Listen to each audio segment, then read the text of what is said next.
Πρόεδρε της ΟΝΕΔ, φίλοι Ορφέα, Γραμματέα της Δάπνου του Φουκού, φίλοι Κυριαζή, αγαπητά μέλη του εκτελεστικού γραφείου της ΟΝΕΔ, αδέλφια μας πρωτοπόροι, δαπίτισσες και δαπίτες, φίλες και φίλοι. Προσέρχομαι στη σημερινή εθνική συνδιάσκεψη της Δάπνου του Φουκού με συγκίνηση. Γενιές και γενιές δαπιτών, όλη η ιστορία της οργάνωσης από το 1974 και μετά, του μεγαλύτερου φοιτητικού οργανισμού της Ευρώπης, ξανά μαζί.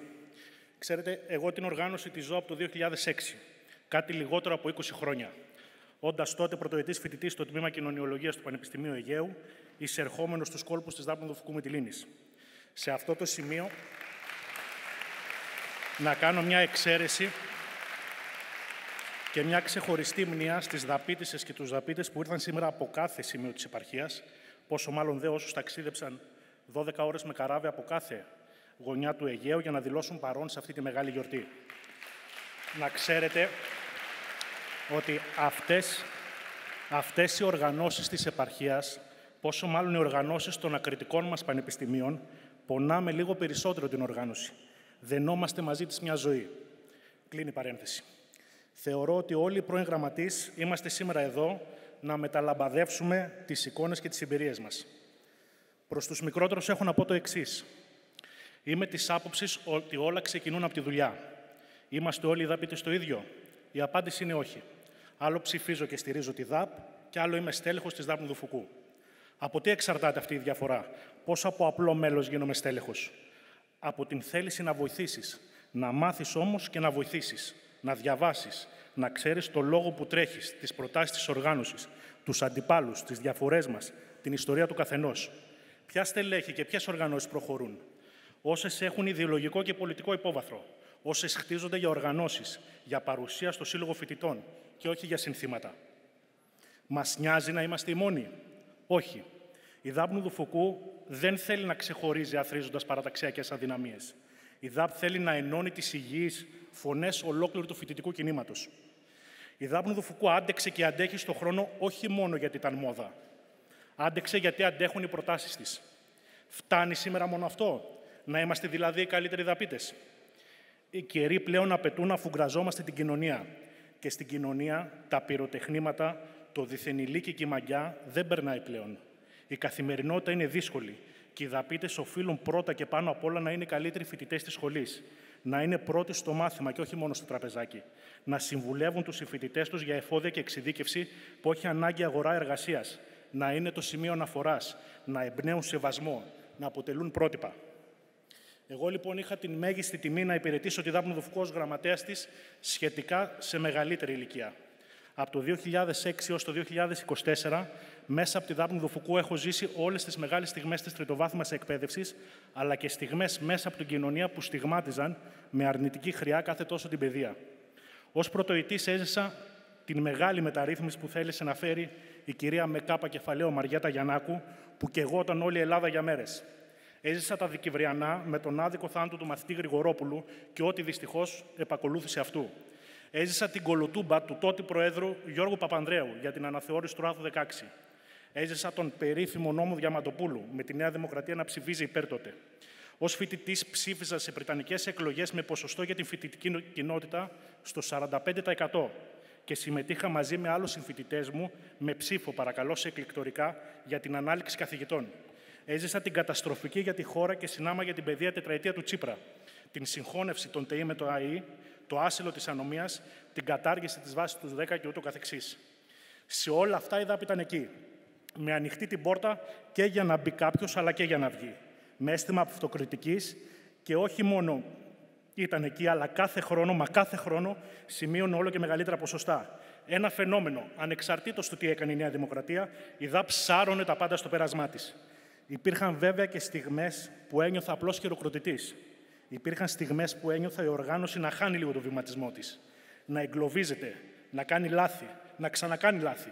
Αλλά και πάλι νικούσε. Και ξέρετε γιατί νικούσε? Ό,τι λάθος και να έκανε η Δάπνου του Φουκού ήταν πάντα στη σωστή πλευρά της ιστορίας. Δεν με έφερε ποτέ σε θέση να απολογηθώ για τις εθνικές της επιλογές. Δεν με έφερε ποτέ σε θέση να απολογηθώ για τις προτάσεις της. Δεν με έφερε ποτέ σε θέση να απολογηθώ στους συμφοιτητές μου, στους φίλους μου, στην οικογένειά μου για το τι πιστεύω. Ήμουν πάντα στην πρωτοπορία. Είχα την ευθύνη να είμαι στην πρωτοπορία. να συνδιαμορφώνω για το μέλλον ολονών, για τα πτυχία ολονών. Και στην τελική δεν γούσταρα να είμαι ίδιος με τους άλλους. Δεν ήμασταν όλοι οι ίδιοι. Εγώ δεν έκατσα ποτέ στον καναπέ. Δεν έδειχνα με το δάχτυλο. Βγήκα μπροστά, εκτέθηκα, έβαλα ταμπέλα και είπα εγώ θα τα αλλάξω. Απέναντι στην κουκούλα, τα κράνη, τις ντουντούκες και τα ρόπαλα. Γιατί αυτή η οργάνωση πίστευε και πιστεύει στη δημοκρατία. Στα θέλω των πολλών, ακόμα και αυτών που δεν εκφράζονται, που φοβούνται απέναντι στον κόκκινο φασισμό. Εμείς ήμασταν εκεί, ήμουν εκεί και μακάρι να ξαναήμασταν εκεί, όλη η πρώτη σειρά, δίπλα σας, σε μια γενική συνέλευση, να μετράμε ψήφο-ψήφο και τους μαυροφορεμένους και τους εξωπανεπιστημιακούς και τους μπαχαλάκηδες για να μην κλείσει η σχολή μου, να μην χάσω ένα μάθημα, να μην χάσω ένα εξάμηνο, να μην χάσω ένα πτυχίο. Όχι μόνο για μένα ή για τη δαπάρα, αλλά για όλους, ακόμη και για αυτούς που μας έβριζαν. Έτσι είμαστε και δεν το μετανιώσαμε ποτέ. Το 2019 αναλαμβάνω γραμματέας της Ενιαίας Δάπνου του Φουκού, όταν καθομολογεί ένας από τους πιο πετυχημένους προέδρους της ΟΝΕΔ, αν αντιληφθούμε και την πορεία του από τότε και μετά, ο Υπουργός σήμερα Παύλος Μαρινάκης, με ορίζει μετά τη σύνδεση ΤΕΗ και ΑΕ γραμματέα Δάπνου του Φουκού Ελλάδος. Ανέκαθεν ήμουν ρομαντικός, πάλευα με τη φανέλα. Έτσι και εκεί πίστευα και πιστεύω ότι η Δάπνου του Φουκού είναι πολιτικός οργανισμός. Πρέπει να μιλάει πολιτικά, ιδεολογικά, να συγκρίνεται, να συγκρούεται, να έχει αντιπάλους όμως και όχι εχθρούς. Στη βάρδιά μου, λοιπόν, εκείνες τις χρονιές ασχοληθήκαμε με δύο βασικά ζητήματα. Νομοσχέδιο Κεραμέως και COVID. Ήταν οι χρονιές με πρώτη φορά πρωθυπουργό Κυριάκο Μητσοτάκη και έναν από τους 3 πρώτους νόμους εκείνης της κυβέρνησης να είναι η κατάργηση του ασύλου ανομίας. Τότε νιώθω περήφανος, γιατί έρχεται ένας νόμος που δικαιώνει γενιές και γενιές, που επαναφέρει την ελάχιστη βάση εισαγωγής, βάζει τέλος στους αιώνιους φοιτητές, θέτει το ζήτημα της ασφάλειας των πανεπιστημίων, άσυλο ανομίας, πειθαρχικό κώδικα για έκνομες ενέργειες, χρηματοδότηση με αντικειμενικά κριτήρια ποιότητας και ούτω καθεξής. Ουσιαστικά, μια πρόταση παιδείας της Δάπνου του Φουκού ψηφίζεται από το Ελληνικό Κοινοβούλιο. Μάχες φοδρές και τότε, επιθέσεις σε γραφεία της ΔΑΠ, θυμάμαι Μετσόβιο, Παπί, Χανιά, Πάτρα και ούτω καθεξής, καταλήψεις, αλλά η οργάνωση βγαίνει κερδισμένη, γιατί ουσιαστικά μιλούσαμε για προτάσεις της ΔΑΠ, οι οποίες έγιναν απαιτήσεις της κοινωνίας και εν τέλει νόμοι του κράτους. Κεφάλαιο COVID. Ήμουν ο πρώτος και θέλω να πιστεύω μόνος γραμματέας που δεν έκανα φοιτητικές εκλογές. Ήταν τα 2 χρόνια της COVID-19. Ξέρετε, η δύναμη της Δάπνου του Φουκού αντλείται από τις προσωπικότητες των στελεχών της, από την καθημερινότητά της, από τα τραπεζάκια της. Εκεί δεν είχαμε καθημερινότητα. Έπρεπε να παίξουμε αλλιώς και κυρίως να μην παίξουμε με τις ζωές των άλλων. Θυμίζω ότι ήμασταν εν μέσω μιας μάχης που δεν γνωρίζαμε πού θα καταλήξει. Με συνανθρώπους μας δίπλα μας να χάνουν τις ζωές τους, με τον εμβολιασμό να αμφισβητείται εν μέσω γενικών απαγορεύσεων και συνεχόμενων lockdowns. Εμείς ήμασταν οι πρώτοι που ενσωματώσαμε πλήρως τα υγειονομικά πρωτόκολλα των ειδικών και δημιουργήσαμε συγκεκριμένες καμπάνιες υπέρ του εμβολιασμού. Νιώθω περήφανος που ηγούμουν μιας οργάνωσης που όταν άλλοι και άλλοι και εν μέσω όλων αυτών έκαναν παράνομες πορείες για αμετανόητους δολοφόνους, βλέπε Κουφοντίνας, εμείς δεν παίζαμε με τις ζωές των συνανθρώπων μας. Δίναμε λύσεις να μην χαθούν εξάμηνα και εξεταστικές και προτείναμε συγκεκριμένες θέσεις για την εξαποστάσεως εκπαίδευση. Αυτές οι μέρες ήταν εκλογές κάθε μέρα για εμάς. Με όλα αυτά θέλω να κλείσω με το εξής.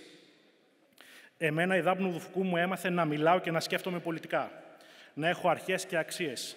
Να σέβομαι, να χάνω και να κερδίζω, να γελάω, να κλαίω, να παραμερίζω το εγώ, να επιμένω και να υπομένω.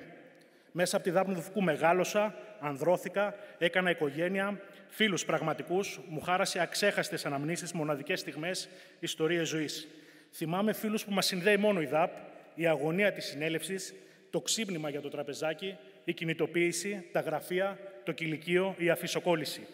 Τετάρτες έζησα πολλές. Βούλιαξα φελούς, είπα θα είμαι εκεί, είπα ναι στη γενιά που θα τα αλλάξει όλα. Όλα αυτά λοιπόν δεν θα τα χαρίσω σε κανέναν. Εγώ ως γραμματέας μια αφίσα έβγαλα και θεωρώ ότι θα εκφράζει μια ζωή την οργάνωση και θα τη λέω και θα την παρηφανεύομαι και θα τη γουστάρω μια ζωή. Ούτε βήμα πίσω. Ούτε βήμα πίσω σε αυτά που πιστεύουμε, σε αυτά που αξίζουμε, σε αυτά που ζήσαμε, σε αυτά που μας στέρισαν. Εύχομαι δύναμη και καλή συνέχεια. Μια ζωή Δάπνου του Φουκού. Ευχαριστώ πολύ.